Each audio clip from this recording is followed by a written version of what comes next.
Good afternoon. I'd like to call to order the June 20th meeting of the Oklahoma City Water Utilities Trust. Next item on the agenda is the approval of the minutes from the June 6th meeting. The minutes are in your packet. Do the trustees have any questions or comments regarding the minutes? Seeing none, is there a motion for approval? We have a motion and a second. Please vote. And it passes unanimously. Next up is a consent docket. A number of items on the consent docket. There's things from easements to letters of credit to engineering contracts, amendments, pricing agreements, a lot of things. Does anyone have any questions regarding any of the items on the consent docket this afternoon? Seeing none, is there a motion to approve the consent docket? We have a motion and a second. Please vote. And it is approved unanimously. Item 4 is on the concurrence docket. There's one item. It is an item regarding some roads out by Tinker Air Force Base. There are no AQUIT funds involved. It's a amendment to the contract for engineering services, but there are no AQUIT funds involved in this item. So is there a motion to approve? We have a motion? We do.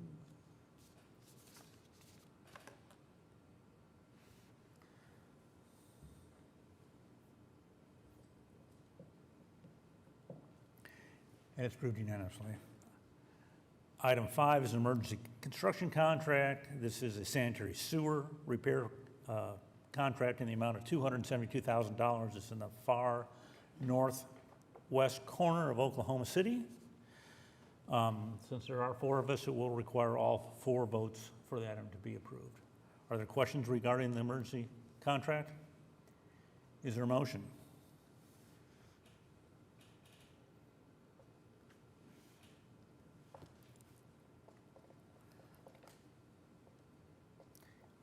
And it's approved. Several items for individual consideration today. The first up is item A, probably A1 and A2. Mr. Hare? Yes, sir. Hey, how y'all doing? My name is Mr. Hare. Y'all hear me now? All right, if we can wait for the slideshow to come up while we're dealing with the issues here. All right, so WT 222, this is various improvements to the Draper Water Treatment Plant. It entails 2 phases of the project. One is to provide improvements to the plant processes themselves, and the other is to provide updates, upgrades, safety issues to the existing facilities out there. Mercy.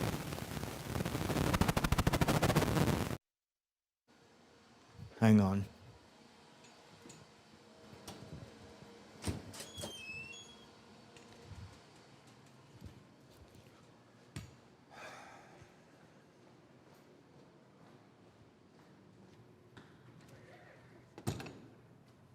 Howdy.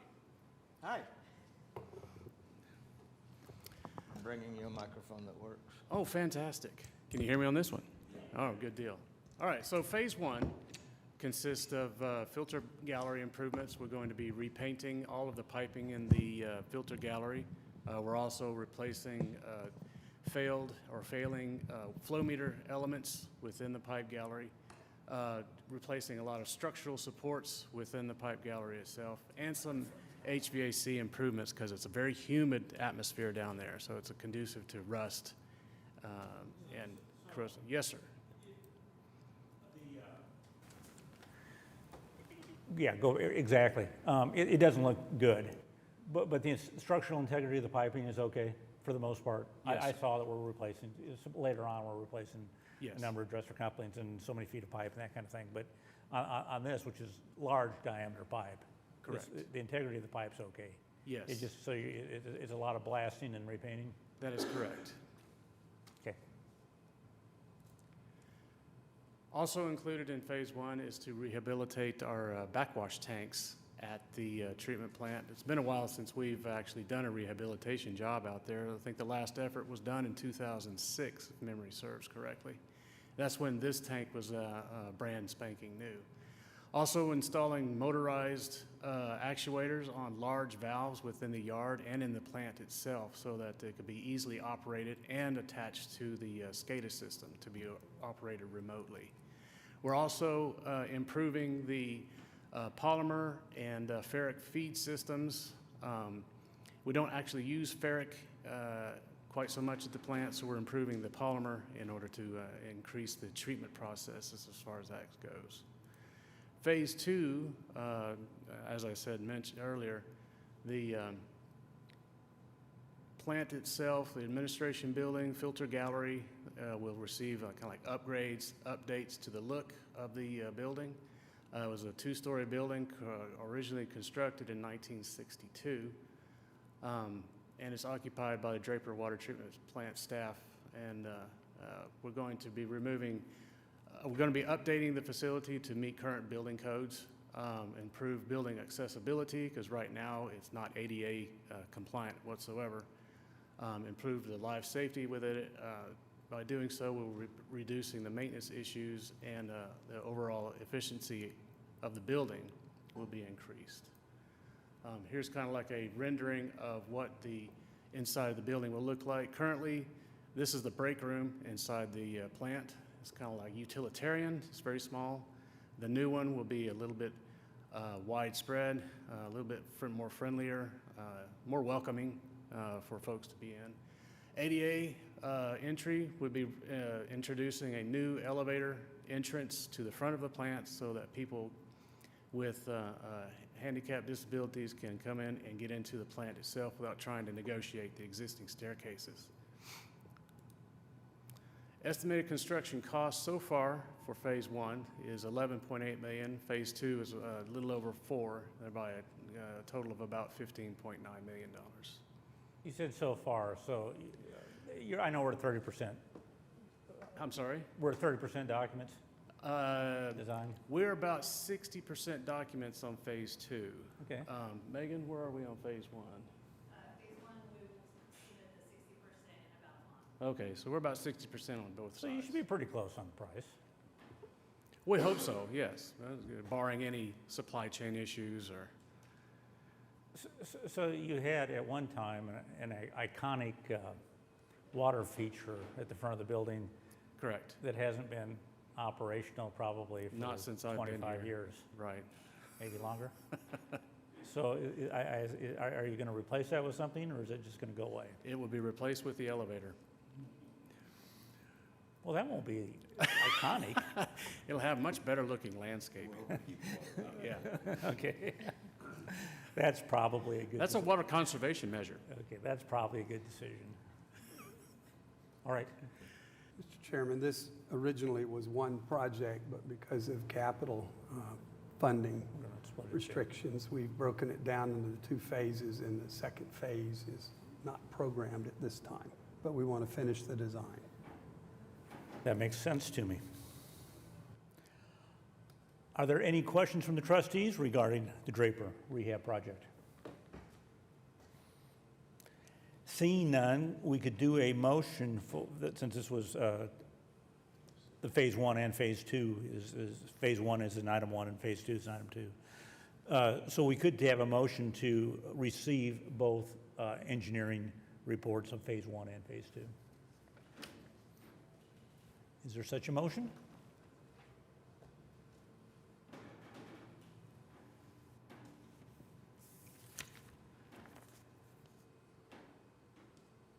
And it is approved. Thank you, Larry. Thank you. Item B is receive the preliminary engineering report from Kimberly Horn and Associations regarding lift station repairs at many various locations. Chairman, I don't have any slides like Larry. It's 4 areas. We're gonna consolidate 10 lift stations down to 6. In 4 of the areas, we'll end up with, or 2 of the 4 will have 2 lift stations, and 2 of the 4 will have single lift stations. There's a area on the south side of Lake Hefner There's also pump stations located in the Wiley Post Airport. There's areas, an area on the east side of Lake Overholser, and an area near Sarah Road and Highway 66. So the planned construction package is 4 areas in one package at around $10.5 million. We'll evaluate as we go to 60% to see, based on construction pricing, if we need to divide it into separate bid packages. Okay, so would it be possible to break that into 2 phases and do the 2 worst ones, or the half of those, that group, and our worst, and then 3 years later do the other half? It can be broken into 2 phases. The reality is that all the lift stations need to be either rehabilitated or replaced. So we can break it into 2 if we feel it'll give us better construction pricing, but in terms of criticality, all of the 10 lift stations need to be addressed in some form or fashion. Just trying to give Mr. Browning some flexibility. Well, we've looked at the flexibility, and unfortunately, many of these lift stations are so old that we can no longer get parts to replace pumps and things. We're having to have things machined. They're having the So it's custom in our machine best them. interest to either replace them or with new lift stations or gravity sewer lines. So that will be the study to see which one is the most economical at this time. Okay, but if you're going in and replacing a lift station, I don't know what that means. Are we going in and totally building a new one? Are we building new wet wells? There's one thing to replace pumps in motors. They're old Cantech style lift stations, so we would actually replace the entire lift station if the lift station remains in place. In 2 of the areas, we're able to consolidate. Yeah, no, I got that. You're going to consolidate 2 of them.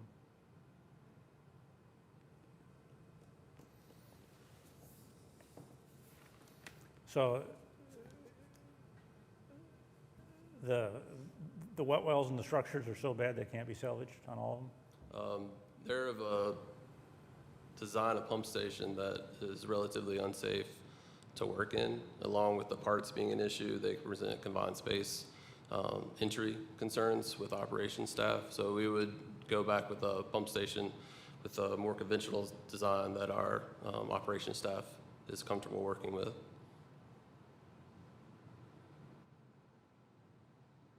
Okay. Other questions regarding the lift stations?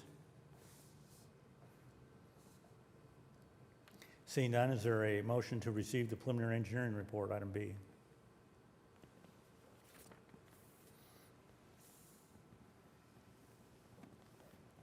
We have a motion and a second,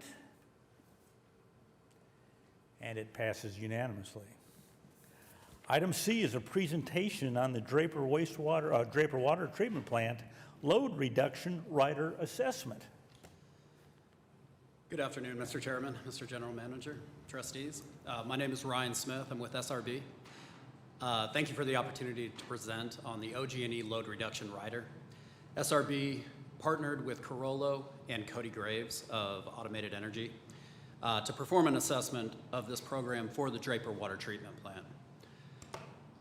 This program is something that OG&E offers for cost incentives to cut load or curtail load from their system when they feel like there's a need or that demand will exceed supply.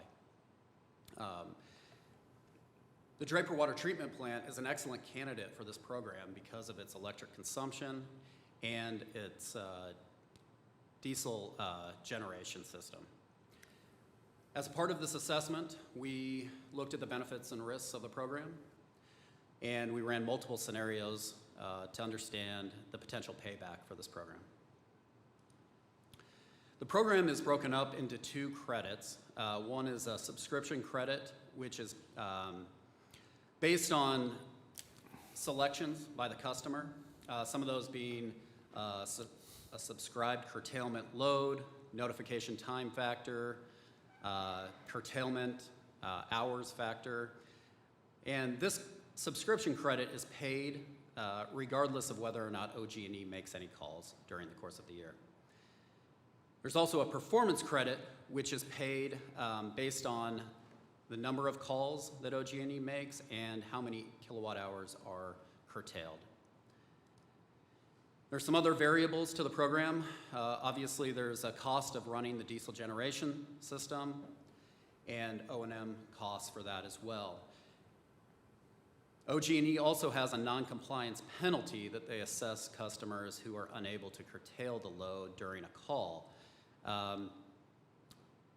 Essentially, OG&E sells you the electric nominated value up to, and they charge you about double what you would normally be charged for your electric use. One penalty over the course of the year approximately negates any savings from the program. And it's likely that after 2 penalties, they won't let you participate in the program any longer. So what kind of situation puts us in a position that we wouldn't be able to fulfill that? Right now, the risk is very low because our standard practice is when there's a big storm coming in, we go ahead and shift the load to the generators so that there's no loss of treatment if a big storm comes in and we lose power. So we do that anyway. In addition to that, it helps us with the runtime on the generators to keep track of, and whatever maintenance might need to be done. And when you have large generators like that, you have to put them under load periodically to make sure everything's working well. Switch gears work, the generators work, those kinds of things. And you don't have any faults within your power within the plant.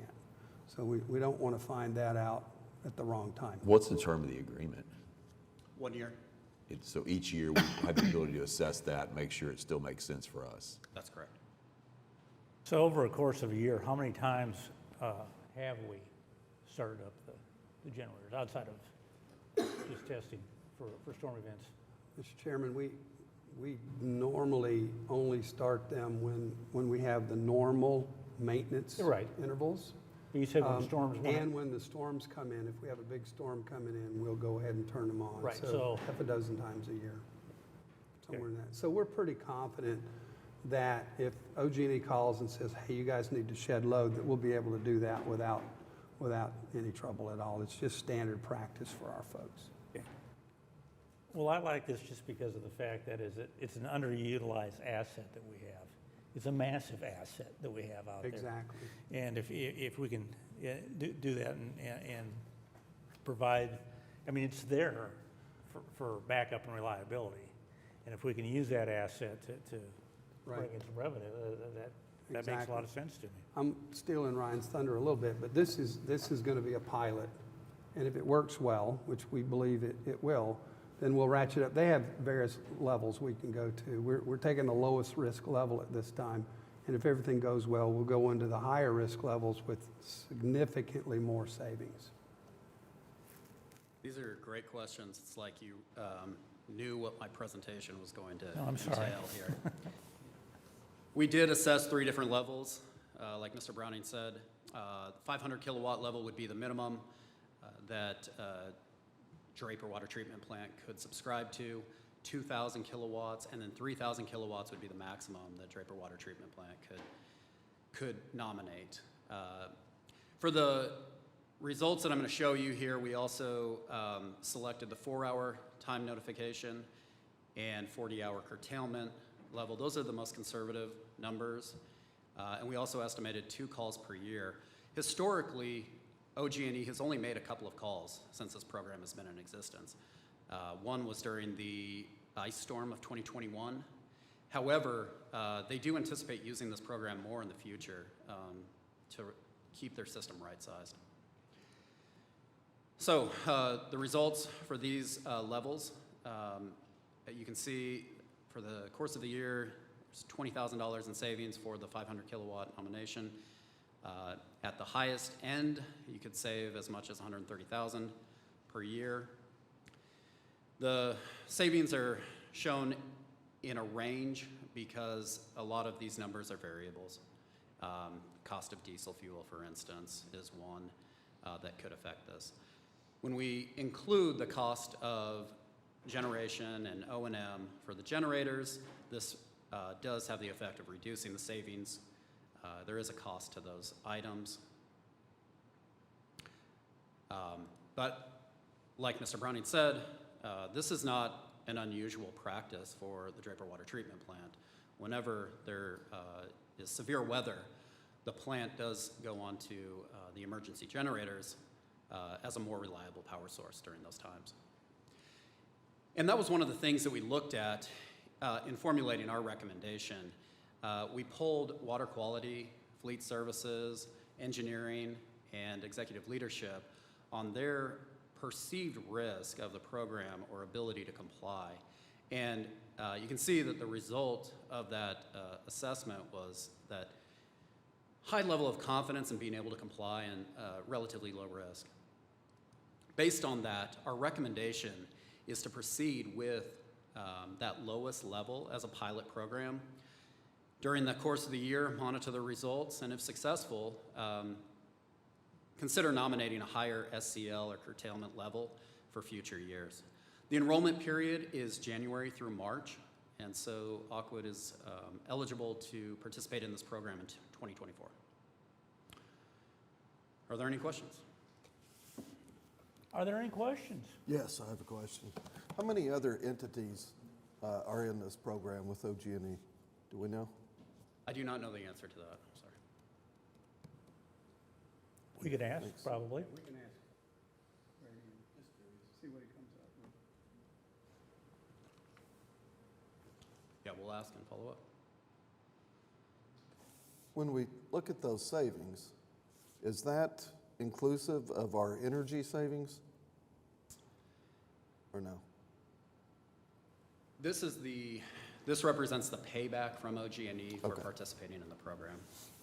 So on top of that, you would have the energy savings of not using their power when you're running generators, correct?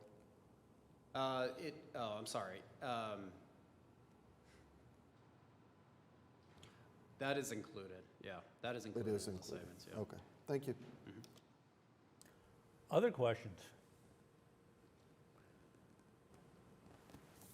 All right, I would entertain a motion to receive the presentation, receive the engineering report, and authorize engineers to prepare plans and specifications.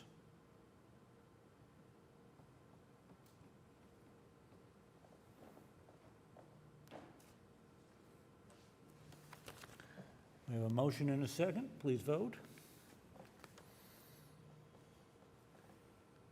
And it is approved unanimously. Thank you. Next up is the ratification and approving addendas 1 and 3, awarding the contract to McKee Utility Contractors for the next section of the Atoka Pipeline. Mr. Hare. Good afternoon again. How are y'all doing?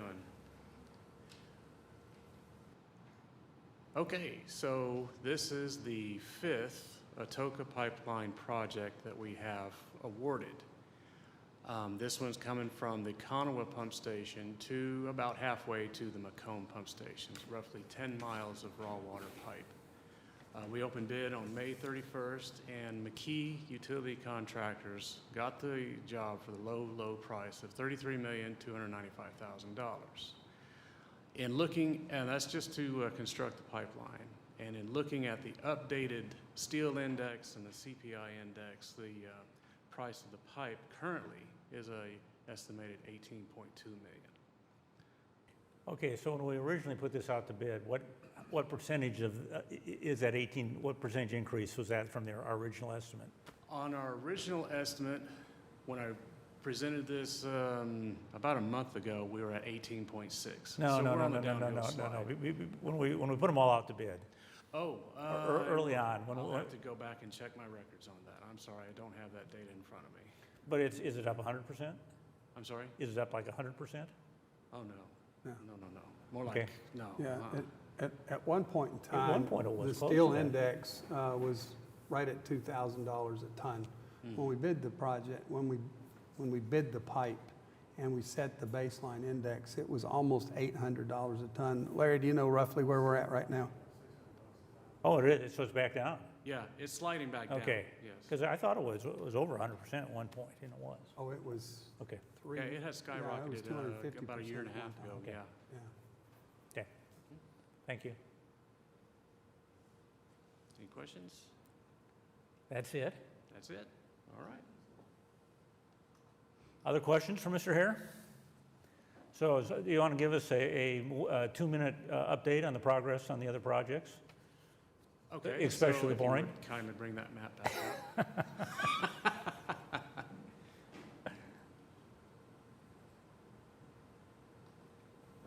There you go.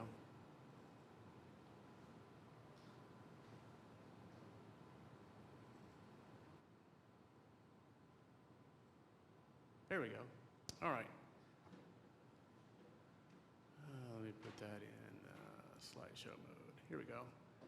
Okay, so the segment from the pump station O to Colgate is currently under construction. They're doing their drive across the Muddy Boggy River. They've already dug the shaft, and then they're starting the tunnel underneath there. They'll be receiving pipe from the pipe supplier very soon in order to start installing the pipe. On 872, we're still in the final design package. We've recently received the easement for a realignment in that area. From Stonewall to Ada, that's another contract that McKee has. They have recently started that one. They're looking to start receiving pipe hopefully in August of this year. From Ada to the river, McKee also has that project, and they're going like gangbusters. They have over 1,000 feet of pipe in there. I forgot what they said the percentage was of that, but they're going like crazy on that one. That's a good project. The river project right here, where we're crossing the Canadian River, that is by Vadnais. They began driving the last bore across the river a couple of weeks ago. That was for the 60-inch replacement to go underneath the river. The 72-inch tunnel is complete, as well as the installation of all the pipe for that one. And this we're still wrapping up in the design phase, as well as this one and the one further up north. So The next project we think we may have on the chopping block is either Pump Station O, or this segment here, or this segment from the river to Konawa. I think it's on the drawing board, it's not on the chopping block. I'm sorry? I think it's on the drawing board, not on the Yes. chopping block. Do we have any concerns at McKee about their capacity, since they have 3 of the projects now? Quite frankly, I am surprised at how large an operation McKee is. They're very efficient contractor. They know what they're doing, and they have a handle on it. They really do. They're very good in responding to complaints from people out in the field, and they've got everything pretty much under control. Yep. All right, that's a good report. I'm fully confident in them. Yeah. Good report. Thank you, Larry. You bet. Any other questions regarding the contract? Seeing none, is there a motion for approval?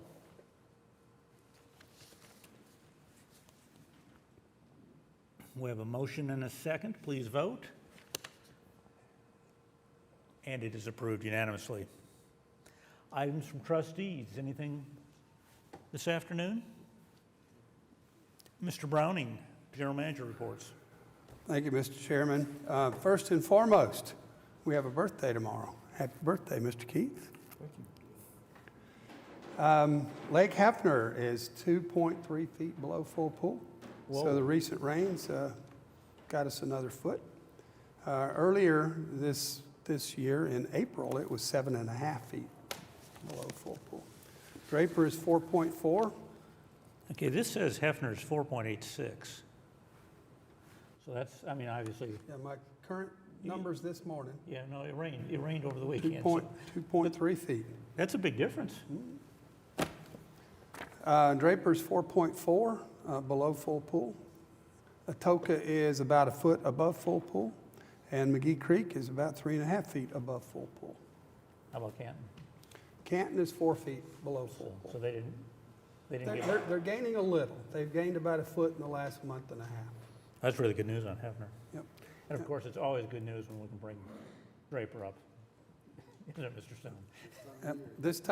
This time last year, it was 7.5 feet below full pool. And it ultimately went below 10 feet below full pool before the end of the summer. That's good So news. it's made a lot of recovery. So that's the lake levels. The pro forma is, on the water side, is similar to the prior reports. We did a budget adjustment mid-year, so we're tracking about where we expect post the budget adjustment on expenses and revenues. Wastewater and solid waste management is tracking as we expected for both expenses and revenues as well. And that's all I have, Mr. Chairman. Any questions for Mr. Browning? Very good. I'm not aware of any citizens to be heard. Therefore, we are adjourned.